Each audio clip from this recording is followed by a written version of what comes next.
안녕하세요. 모닝쇼 김은별입니다. 간밤 뉴욕 증시는 잘 상승하며 반등을 주다가 결국 막판에 꺾이게 되면서 일제히 하락으로 거래를 마쳤는데요. 지금 3거래일째 쉬어가는 분위기입니다. 이번 주 말에 물가 지표에 대한 발표를 앞두고 어느 정도 시장이 숨고르기를 이어가는 모습을 보였습니다. 일단 경제 지표 가운데 3월에 미국 소비자 신뢰지수는 지난달과 비슷했지만 소폭 하락하는 모습이었고요. 내구재의 경우에는 함께 상승하는 모습, 이렇게 경제 지표는 혼조된 양상을 띠기도 했습니다. 종목별로는 엔비디아를 포함해서 반도체 종목들의 하락세가 좀 나왔고요. 일부 낙폭과대 종목들은 오르는 모습들도 관측이 됐습니다. 어제 국내 시장은 반도체 투톱을 중심으로 강한 모습을 드러냈었는데요. 그렇다면 오늘은 살짝 쉬어가는 이 반도체 분위기 속에서 국내 증시는 어떤 영향을 받게 될지 모닝쇼에서 함께 해답 찾아가 보시길 바라겠습니다. 그렇다면 간밤에 있었던 소식들 3가지부터 함께 보시죠. 지금 미중 갈등이 조금씩 수면 위로 계속 부각이 되고 있는 상황인데요. 얼마 전에 PC와 관련돼서도 이 중국 자국산을 쓰자라는 이야기들이 좀 나오기도 했었고, 인텔이라든지 AMD 칩에 대한 제한을 좀 두게 되면서 미중 갈등이 수면 위로 올라오기도 했습니다. 이번에는 중국이 미국의 전기차 보조금 차별에 반발하면서 세계무역기구 WTO에 제소를 했다는 소식이 전해지고 있는데요. 중국 상무부가 전기차 보조금 차별적 요건 관련 미국을 WTO에 제소를 했습니다. 구체적으로 제소 배경에 대해서 설명하지는 않았지만 미국의 인플레이션 감축법에 전기차 보조금 차별 지급에 대해서 반발하는 취지로 현재 해석이 되고 있는데요.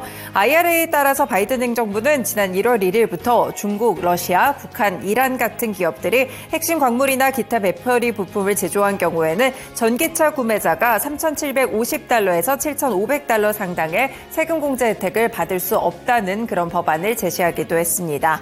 중국은 미국이 기후변화 대응 명목으로 차별적인 전기차의 보조금 정책을 공식화했다면서 중국 제품을 배제하고 공정한 경쟁을 왜곡하며 신에너지 자동차의 글로벌 공급망을 혼란에 빠뜨렸다라고 비판을 했습니다.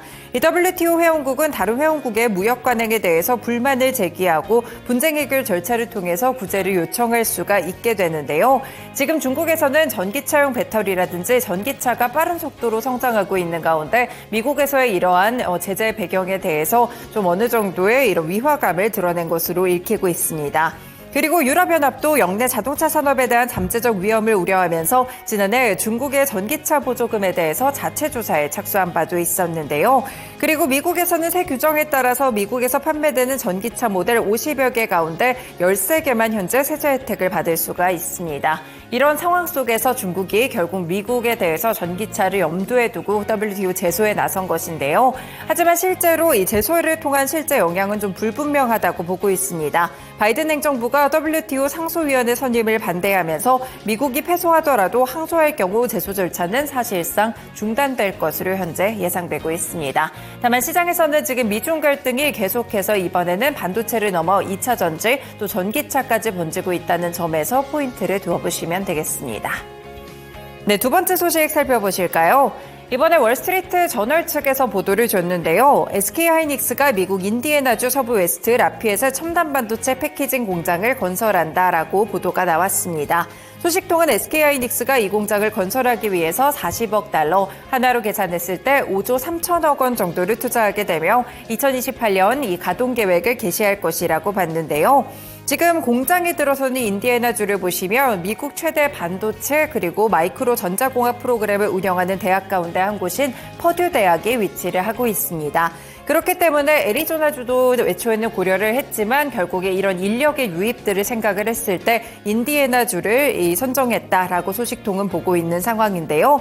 일단 반도체 산업 컨설팅 회사인 인터내셔널 비즈니스 스트래티지스의 핸델 존스 CEO는 SK하이닉스가 미국의 패키징 시설을 짓는 비용은 한국 공장에서 짓는 것보다 30에서 35% 정도 더 들 것이라고 봤고요. 결국에는 보조금에 대한 혜택들을 좀 수취하게 되면서 이를 상쇄할 수 있을 것이라고 보고 있습니다. 그리고 딜런 파텔 수석 애널리스트 역시나 SK하이닉스 공장은 미국에서 대규모 HBM 패키징을 위한 첫 번째 주요 시설이 될 것이라면서 긍정적인 모습을 함께 강조하기도 했었는데요. 현재 SK하이닉스는 국내에서 HBM 칩을 생산해서 패키징을 하고 있는데 이 중 일부를 새로 들어서는 공장에서 처리를 하게 됐고요. 이 미국 쪽에서의 엔비디아 쪽의 납품도 조금 더 속도가 붙을 것으로 예측이 되고 있습니다. 네, 마지막 소식 넘어가 보겠습니다. 애플이 오는 6월 10일부터 14일 연례 세계 개발자 컨퍼런스 WWDC를 개최한다고 밝혔습니다. 이 행사에서는 전 세계 개발자들을 초청해서 애플이 새로운 소프트웨어를 통해서 9월에서 10월 정도에 공개될 이 아이폰에 대해 담길 새 기능을 발표하는 행사인데요. 애플은 매년 새로운 아이폰 운영체제 iOS를 공개했다가 지난해 이 행사에서는 비전 프로에 대한 부분을 공식화한 바가 있습니다.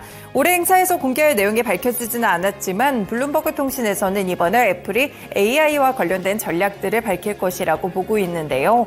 그동안 애플이 AI 분야에서 좀 뒤처진다라는 평가를 받고 있었는데 이번 행사를 통해서 극복해 나갈지 이 부분이 주목되고 있습니다.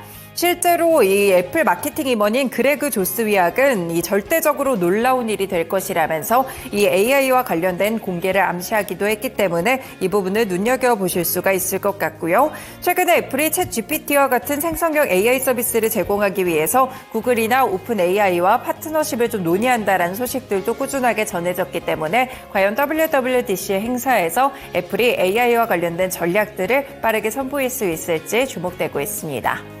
네, 이렇게 간밤에 있었던 소식들 3가지 함께 전해드렸습니다.